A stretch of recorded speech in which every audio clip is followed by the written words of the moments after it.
औज़ुबिल्लाहिमिनश्शैतानिर्रजीम बिस्मिल्लाहिर्रहमानिर्रहीम। Supply chain की ABCD और एक अच्छी बात के साथ एक बार फिर आपके सामने हाजिर हैं। आज हम सप्लाई चेन की जिन तीन टर्मिनोलॉजीज़ के बारे में बात करेंगे उनमें सबसे पहले है फर्म प्लान ऑर्डर, उसके बाद हम बात करेंगे एफएमई यानी फेलियर मोड इफेक्ट एनालिसिस के बारे में, और तीसरे नंबर पे हम बात करेंगे जो तीसरी terminology that is actually focus forecasting. तो ये तीन चीज़ें हम डिस्कस करेंगे। सबसे पहले हम बात करते हैं फर्म प्लान ऑर्डर की। फर्म प्लान ऑर्डर एक ऐसा प्लान ऑर्डर होता है, एक ऐसा अनरिलीज ऑर्डर होता है which can not be change by the software. उसको अगर चेंज करना हो तो मैनुअल इंटरवेंशन करनी पड़ेगी और उसको सॉफ्टवेयर या सिस्टम खुद से चेंज नहीं कर सकता, और वो लॉक हो चुका, फर्म अप हो चुका। या आमतौर पे फर्म प्लान ऑर्डर उस वक्त जो है यूज़ किया जाता है जब वो हमारा जो एमपीएस है वो स्लैशी या फ्रोजन या फर्म जोन में एंटर हो जाता है। यानी क्या मतलब है कि कोई ऑर्डर जो है वो किया गया है और उसके लिए या तो मटेरियल्स आ चुके हों या वो मटेरियल्स आके मैन्युफैक्चरिंग इन प्रोसेस हो, या फाइनल असेंबली की तरफ जो है वो प्रोडक्ट या फाइनल मैन्युफैक्चरिंग की तरफ वो प्रोडक्ट बढ़ रही हो। तो ऐसे मौके पे फर्म प्लान ऑर्डर जो है उसमें किसी किस्म की चेंजिंग जो है वो पॉसिबल नहीं होती, और अगर कोई चेंज करना भी हो तो उसका बहुत हाईएस्ट लेवल से अप्रूवल जो है वो लिया जाता है। आमतौर पर ये चेंजेस अलाउ नहीं होते और उसको सिस्टम खुद से चेंज या सॉफ्टवेयर खुद से चेंज कर ही नहीं सकते। That is actually known as firm plan order. आते दूसरे कॉन्सेप्ट की तरफ जो कि है एफएमई है, फेलियर मोड इफेक्ट एनालिसिस।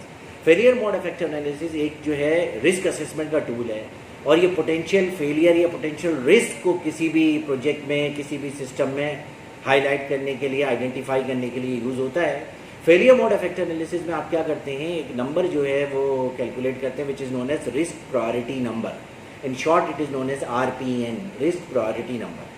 अब क्या करते हैं कि किसी भी प्रोजेक्ट को या किसी भी टास्क को जब हम परफॉर्म कर रहे होते हैं तो देखते हैं उसमें कौन कौन से पोटेंशियल रिस्क, पोटेंशियल फेलियर हो सकते हैं। उनको एक जगह ड्रिल डाउन करते हैं, फिर उनकी रिस्क कैटेगराइजेशन करते हैं by taking out their risk priority number, यानी उनका RPN कैलकुलेट करते हैं।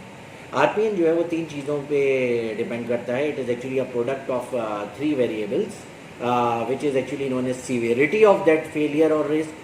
The second one is occurrence or the frequency of that failure or risk, and the third one is detection of that failure or risk, यानी how easy to detect or identify or spot it.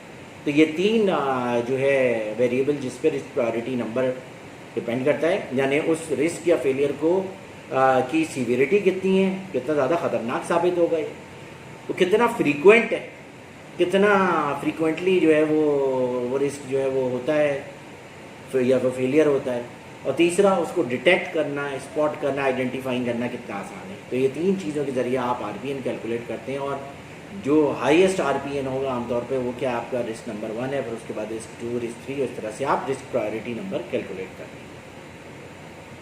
तीसरा जो concept है that is actually known as focus forecasting. Focus forecasting जो है वो एक systematic approach है, और इसके ज़रिए हम ये निकालते हैं कि फोरकास्टिंग के लिए सबसे बेस्ट मेथड जो है वो किसी एनवायरनमेंट में, किसी सिस्टम में क्या यूज़ हो सकता है, क्योंकि फोरकास्टिंग के भी बहुत सारे मेथड्स हैं। सबसे पहले क्वालिटेटिव और क्वांटिटेटिव फोरकास्टिंग है, फिर क्वालिटेटिव क्वांटिटेटिव की भी बहुत सारी सब टाइप्स हैं। तो क्वांटिटेटिव में इंटरनल फोरकास्टिंग टाइप्स और एक्सटर्नल दोनों आ जाती हैं, जिसमें हम मैक्रो माइक्रो एनवायरनमेंट दोनों कंसिडर करते हैं।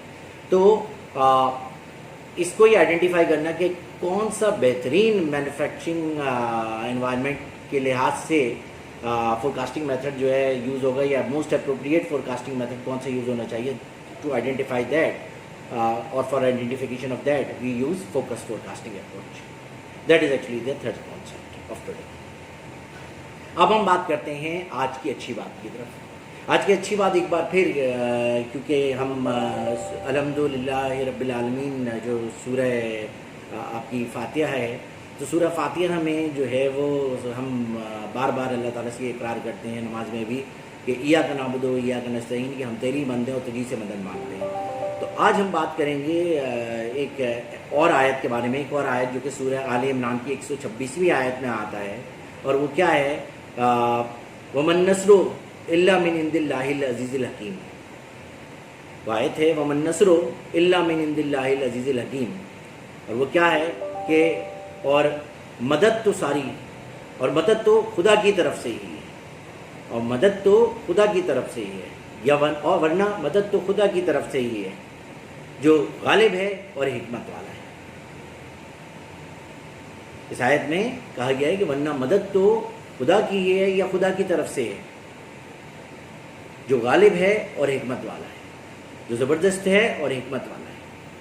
یعنی اس میں ایک بار پھر یہ جو ہے اس بات کو جو ہے باقاعدہ جو ہے پورٹری کیا گیا ہے، اس بات کی نشاندہی کی گئی ہے کہ مدد مانگنی ہے تو اللہ تعالیٰ سے ہی مانگنی ہے۔ مدد حاصل کرنے کا مرکز اللہ تعالیٰ کی ذات ہے، اور مدد جو بھی چاہے کسی بھی قسم کی مدد چاہیے، وہ مدد صرف اور صرف کون؟ اللہ تعالیٰ کی ذات کر سکتی ہے، کیونکہ اس سے بڑھ کے طاقت والا، اس سے بڑھ کے زبردست اور اس سے بڑھ کے حکمت والا کوئی نہیں ہے۔ یہاں اس آیت میں ایک چیز کی اور یہ نشاندہی ہے کہ اللہ تعالیٰ کی طرف سے مدد ان چیزوں میں ہوگی جس میں اس کی حکمت، جس میں اس کو نظر آ رہا ہوگا کہ آپ کے لیے بینیفٹ ہے، آپ کا فائدہ ہے، تو ان چیزوں میں اس کی طرف سے مدد ہوگی۔ اور جن چیزوں میں آپ کے لیے فائدہ نہیں ہے، کیونکہ وہ حکیم و کریم ہے، اس کو ہر چیز کا اینڈ رزلٹ پتہ ہے، تو جہاں اس کو نظر آ رہا ہوگا کہ اس میں حکمت نہیں ہے، اس میں کوئی فائدہ نہیں ہے، تو ادھر آپ کو مدد نہیں ملے گی اور آپ کو وہ چیز نہیں ملے گی۔ یہ میں اس لیے بھی بتا رہا ہوں کہ کئی لوگ جو ہے وہ یہ بھی بولتے ہیں کہ ہم دعائیں کرتے ہیں، بعض اوقات وہ قبول نہیں ہوتی، تو وہ دعائیں اسی لیے قبول نہیں ہوتی کیونکہ اللہ تعالیٰ کو اینڈ رزلٹ پتہ ہے، اور بعض اوقات انسان جو ہے وہ اپنے لیے کوئی چیزیں مانگ رہا ہوتا ہے، وہ اس کے لیے بہتر نہیں ہوتی۔ قرآن شریف میں ایک جگہ یہ بھی آیا ہے، کسی دن ہم اس کو بھی ڈسکس کریں گے۔